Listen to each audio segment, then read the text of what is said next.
recently purchased this MEEDEN 48 color gouache paint set. I pronounce it gouache, but I've heard it pronounced so many different ways. I don't exactly know the correct pronunciation. But I just recently purchased this MEEDEN set. I don't know if this is considered student grade or what grade it's considered. It was super affordable. It had a lot of colors and I was excited to play with them. This is one of the first mediums I learned to use, what we used in art school. And so it quickly became a favorite, but I haven't played with them in a long time. So I'm excited to get them out and play. I'm not going to be using them directly out of the tube often, but I do like having that option. So what I did was I purchased some empty pallets to store some paints in. And so I'm going to be filling up these two pallets with the colors. Then I will do some swatches, and maybe in one of the next few videos we'll make some backgrounds with them, or try maybe even to paint an actual subject. We'll see. I'm excited to play with these. They're very similar to watercolor in that you put them into the palette and they get hard and then they reactivate with water, but they're just more opaque. So you get more bang for your buck, in my opinion, because you can use them really transparent like watercolor, or you can get a more opaque coverage. You could layer lights on top of darks and stuff like that. So for me, it just makes more sense to paint dark to light instead of light to dark like you do with watercolor. So that's another reason why I'm excited to have these. Anyways, let me show you these empty palettes real quick and how I fill them up, and we'll go from there.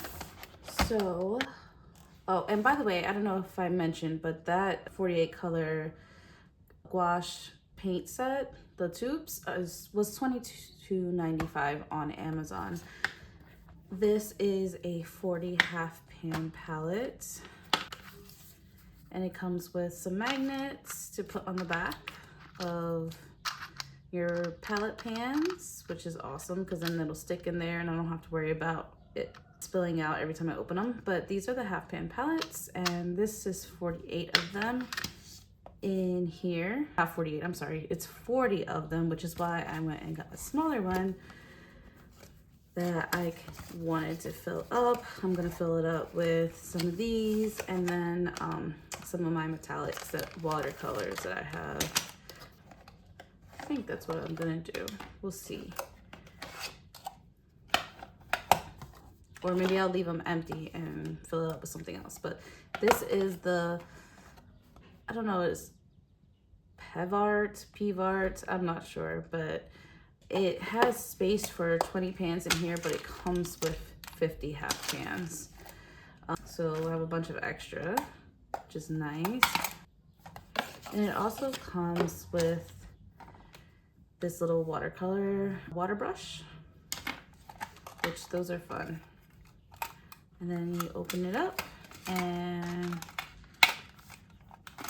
this awesome little tin palette with a little mixing spots, and looks like a little muslin baggie to store. Probably gonna store these in there, which is handy. So I'll put that to the side. So, and like I said, this is 20 pallets. This does not come with the magnets because it has this little, those are not secure in the middle. That's good to know. But I can put magnets on the bottom if I have any extra. I'm not sure, or I could also always buy some, but it's secure on these edges because it has this lip. And then you can choose to maybe store a brush in here. I don't know if you can store this brush, but I have seen, yeah, look at that. I have seen little travel brushes and stuff like that. Or you can put more pans in there like this one did. I'm gonna take these out because I have more pans that I need anyways in this one. And so one thing I do recommend when you're working with a tin and magnets is make sure, I know this makes common sense for some people, but for other people you get so excited and you forget. I am one of those people, but you want to make sure you put the magnets on before you put the paint in. So I am going to go ahead and put magnets on the backs of all of these first, I believe, and then I'll come back and we'll start filling them up and looking at the colors. I'm not going to show you all of them, but maybe the first few, so I can show you exactly how I do it, and then I'll fill them up. All right, so I put all the magnets on the bottom of the pans and I've taken them out so it'd be easier to put them back in, and I'm praying it won't be as messy. We'll see what happens, but I have that. And then I also have little wooden skewers that you get for cooking. I have that because I am going to use that to stir the pans to make sure that the paint is touching all the edges and smooth. And also I am going to be mixing the tiniest bit of honey into each pan when I go through and mix them, because what that does is it helps the gouache when it dries to not get so chalky, and it'll crack and kind of crumble over time. And so the honey helps to preserve a little bit of moisture. Well, first of all, it helps to stick to the pan, and then it also helps to draw in a little bit of moisture so that, yes, it dries, but it never dries to the point where it cracks. This is not saying 100% it's never going to crack. It's just going to help significantly so that it lasts longer before it starts cracking. And you'll even notice sometimes that it almost looks like a shiny film over top of it or something. I don't want to say over top of it. It's not really a film. It's just that the tops will be a lot smoother and nicer when it sets and dries versus if you were to just let it dry on its own. That's what I'm trying to say. So here's my little half pan. I believe I'm just gonna go in order here. Maybe, kind of. Like this white, I'm not gonna put in here. I'm gonna put in a smaller one. Certain colors will go into the main one, and I'm going to use this big palette as special colors. So this will be the primaries and such. That is what I'm thinking. So let me pull out the white, because that's gonna go in here. Let's see, 1, 2, 3, 4, 5, 6, 7, and 7. So we have 14. So white for sure. We'll do lemon yellow.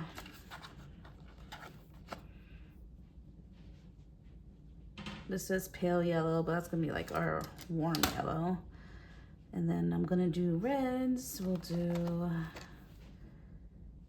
vermilion red.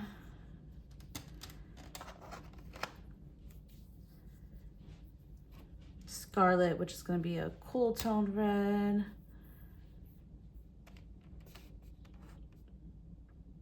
Should I do an orange?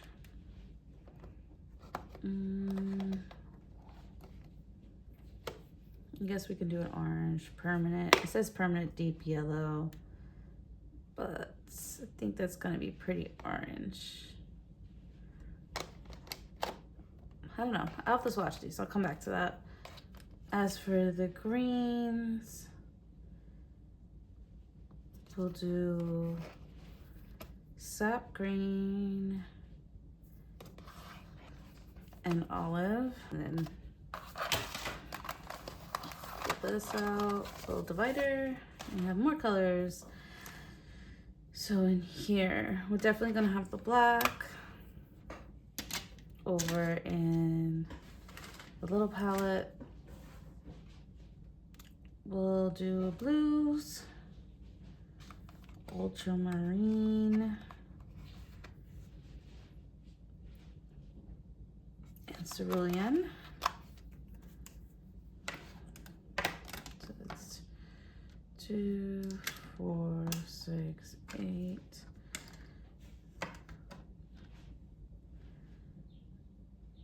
We'll do a violet, a burnt sienna,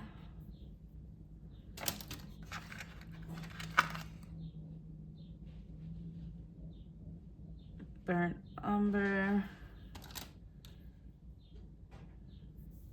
and I'll leave it at that for now. The rest of these can go in here. Might even do some duplicates. We'll see what happens. Okay, so it's called Mid Green. Like I said, I'm not going to show you every single one, but a few, and we'll swatch some too. So this is how you do it. Well, how I do it. But you just fill up pan.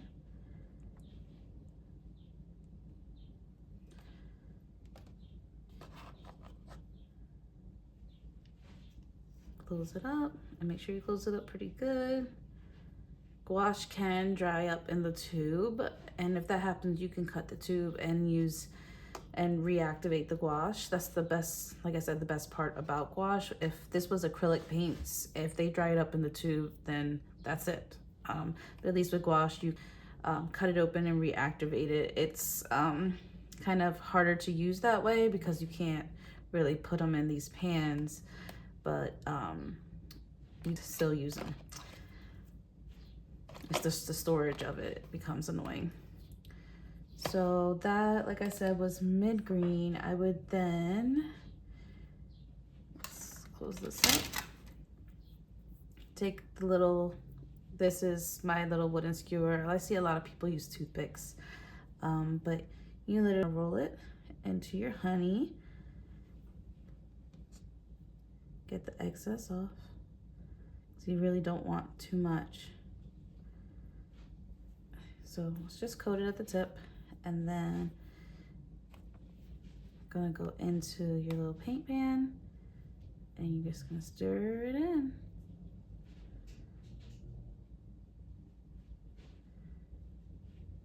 And you just really want to make sure that the gouache goes all the way to the 4 corners so that when it dries, it doesn't have any air pockets or anything like that.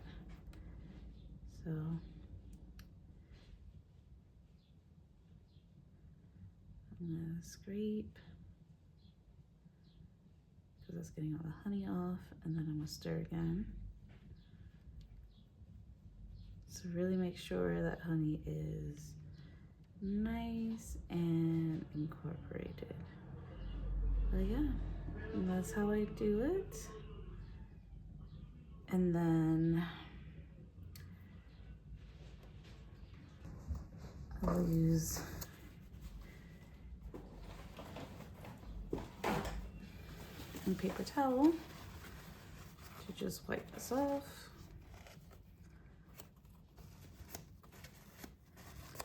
And just when I'm using like colors, I roll pieces of this because, so like I'll use this for like as the colors get, but then when we switch to the next set of colors, like these more yellow ones, I'm going to switch the stick, probably switch the other side and then switch to another stick. And yeah, it's a more eco-friendly way. And then I keep the sticks, and when I go to do this again, I can use that same color, you know, for other things there. So this will be the green stirring stick side, and I can keep that in a little Ziploc baggie or whatever I have and reuse it. So there's that. Set it down in the palette, push it up, and there we go. We have our first one done. Now a whole bunch more to go.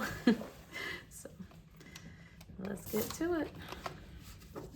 One thing I wanted to show you was what I meant by how gouache and can kind of act like watercolor. All it needs is some extra water. So what I can do is take some of this paint and put it here and make a pretty concentrated swatch of it here, right?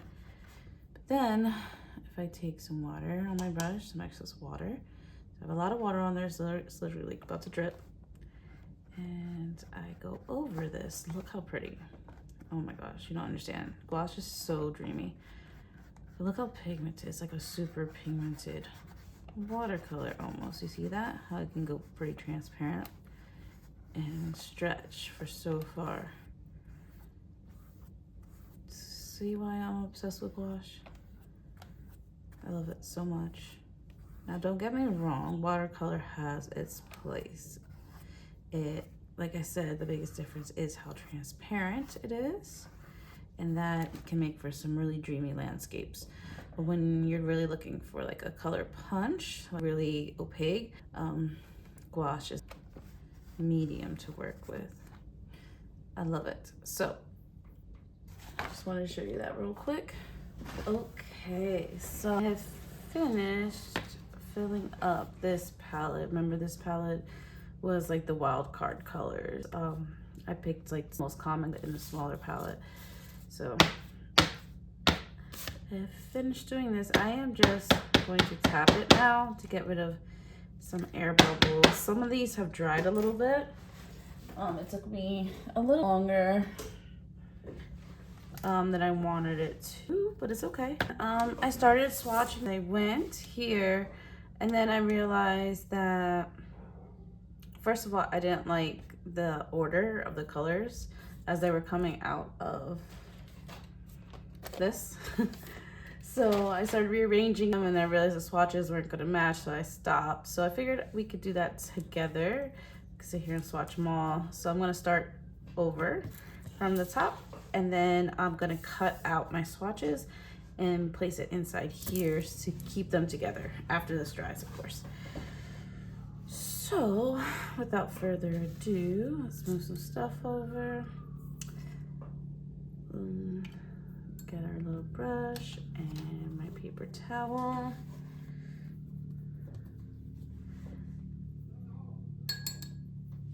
And we'll go ahead and swatch them.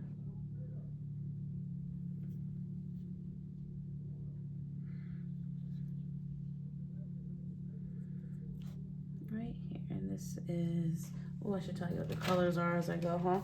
Some of these, oh my gosh, the color names are killing me. So you'll see as we go, I'll point them out. But this one is neutral gray. This color name makes sense, at least to me.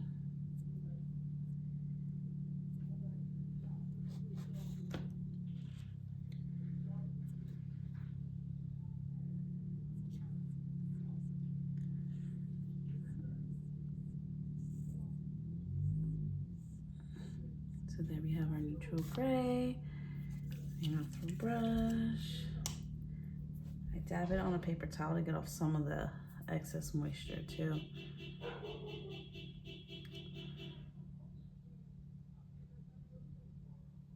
All right, and now this next color here is called Lunar Gray.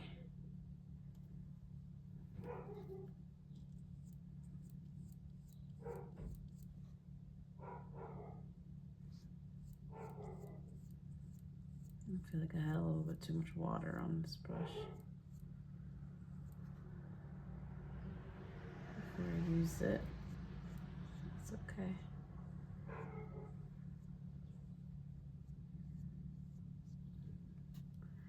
All right, so that's Lunar Gray. The next one we're gonna swatch is Tan.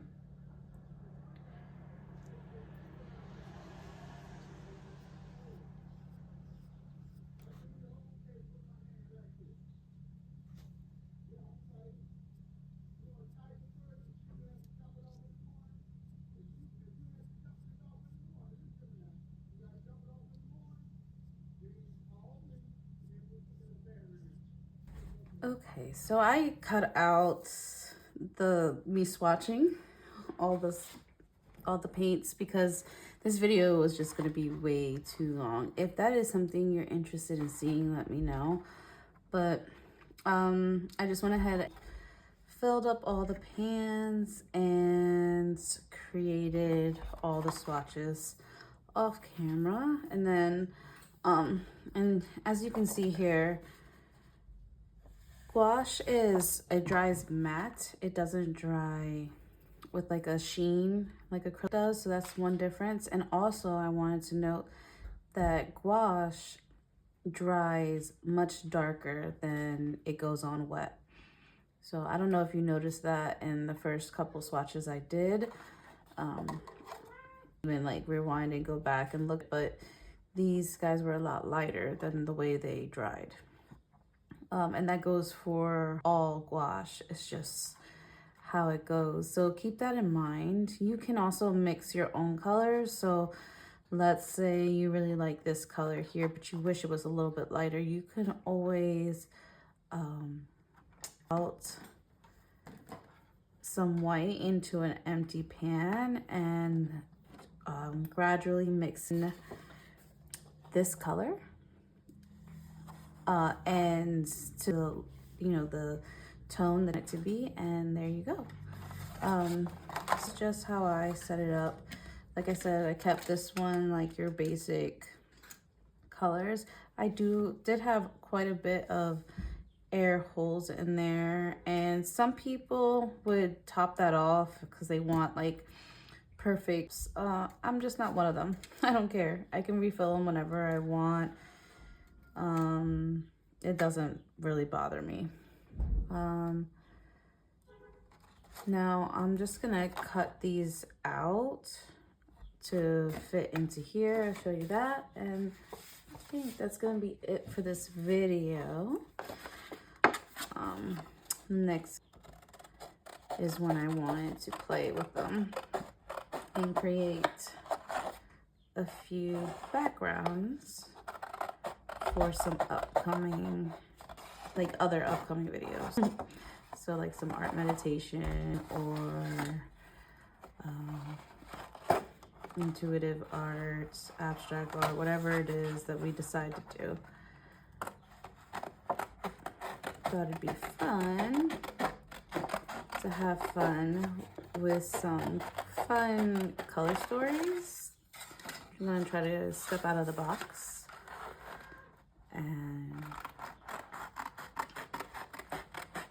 use some interesting color palettes to create some fun backgrounds. Hey, Sammy, no. Don't drink that, buddy. You're gonna make an appearance in every video, bud? You can't help yourself. Oh.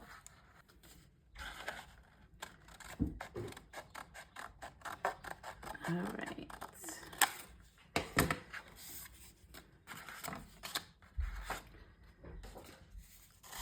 So there we have it, our 2 swatch cards. I wanted to show you the white. When it comes to paint, white paint is really hard to find like a really opaque white.